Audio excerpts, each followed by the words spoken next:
näeme trigonomeetrilist võrrandit 3 korda tangens x ruut miinus 1 on võrdne 0-ga.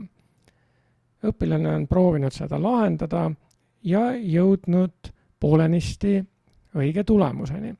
Mis siin siis puudu võiks olla? Vaadelgem seda lahenduskäiku. Kõigepealt on ta -1 viinud üle silla, teisel pole võrdusmärki, seetõttu on -1 märk muutunud ja -1 on saanud +1. Seejärel, et jõuda x-ile lähemale, on ta tahtnud 3 tangens x ruudu ees lahti saada.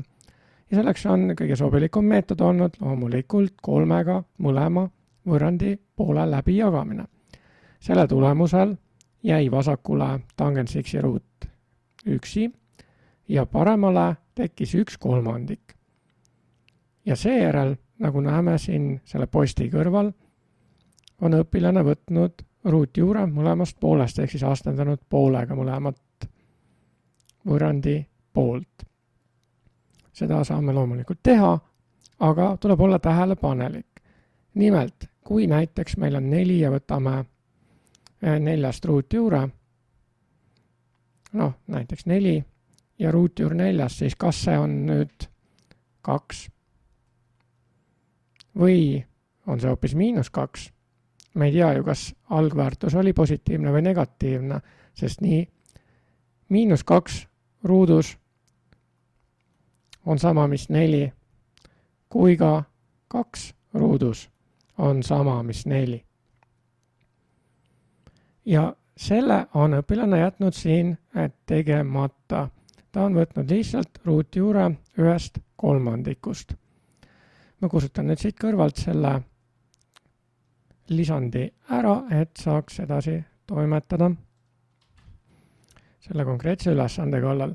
Mis siin siis teha on olnud vaja peale seda 3. rida? Mina kirjutaksin siia ette nüüd pluss-miinus ruutjuur 1/3.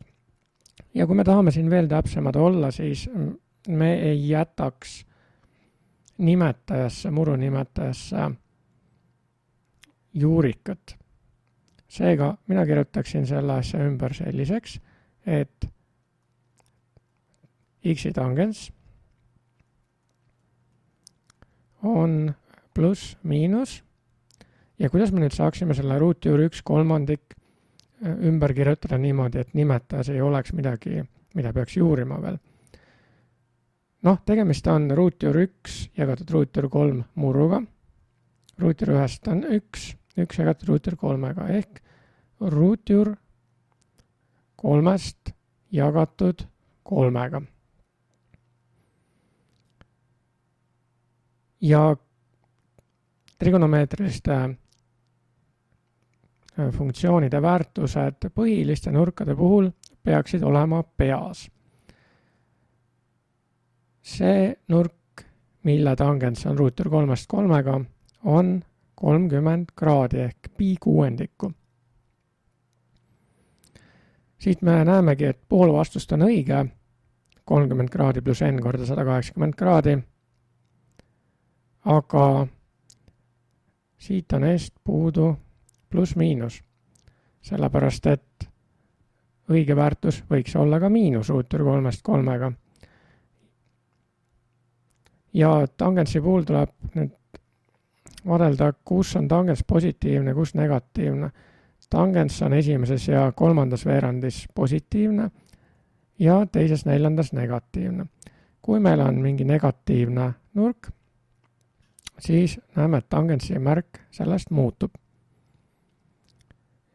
Ja siit võimegi järeldada, et -30 kraadi võiks ka täiesti sobida selle võrrandi üheks lahendiks. Aga ega me muidu ei tea, kui ei kontrolli, eks ole. Kui nüüd panna siia x-i asemele pluss 30 kraadi, oletame, et see n on 0, siis me saame siia x-i asemele, ma teen siia ühe kontrollikese nüüd juurde. Kirjutan juurde ka, et tegemist on kontrolliga. sest meil tuleb neid lahendeid kontrollida, vahel me saame mingisuguse võõrlahendi. No näiteks siis 3 korda tangens ja mis me saime siis pi kuuendikku. No mina üldiselt kasutan seda pi konstanti, mitte ei pane siia kraadide arvu. Ja võtame selle veel ruutu ka ja -1 on siis see vasak pool. Ja edasi, siit saame siis 3 korda. Pi kuuendiku tangens on ruutjuur 3-st 3-ga, seega ruutjuur 3-st jagatud 3-ga, mis tuleb võtta ruutu ja lõpuks veel 1 maha võtta. Mis me siia keskele siis saame? 3 korda. Ruutjuur 3-st ruudus on 3 ja alla 3 ruudus on 9. -1.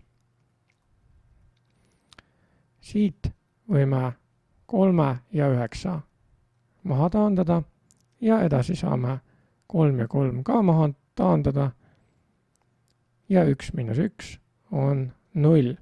Nii nagu me pidimegi saama. See on siis juhul, kui x-i väärtus on pluss 30 kraadi ja n on 0. Kui n on endiselt 0 ja x-i väärtus on miinus 30 kraadi, siis tegelikult ei ole vahet, mis me siia tangentsi sulgude vahele kirjutame, sest lõpuks me peame selle väärtuse ikkagi ruutu võtma ja saame ikkagi positiivse arvu. Ja kui absoluutväärtus, mille me siia tangentsi sulgude vahele paneme, on pi kuuendiku, siis lõpuks saame ikkagi 0 kätte.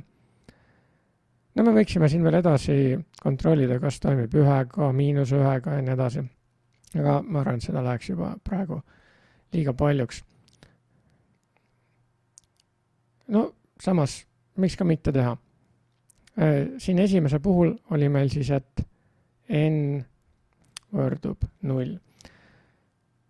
Ja järgmisena ma proovin sellist asja, et n võrdub -1. Sel juhul x on -30 kraadi, -180 kraadi. Ja see teeb kokku -210 kraadi. Ja nüüd edasi seesamune võrrand. 3 korda tangens -210 kraadist, mis on võetud ruutu -1. Mis siin siis saab edasi? 3 korda, hakkame nüüd siis lihtsustama seda. Kõigepealt on vaja negatiivsusest lahti saada. Negatiivse nurga tangentsi puhul märk muutub, seega me võtame ruutu miinus tangentsi 210 kraadist. Ja -1.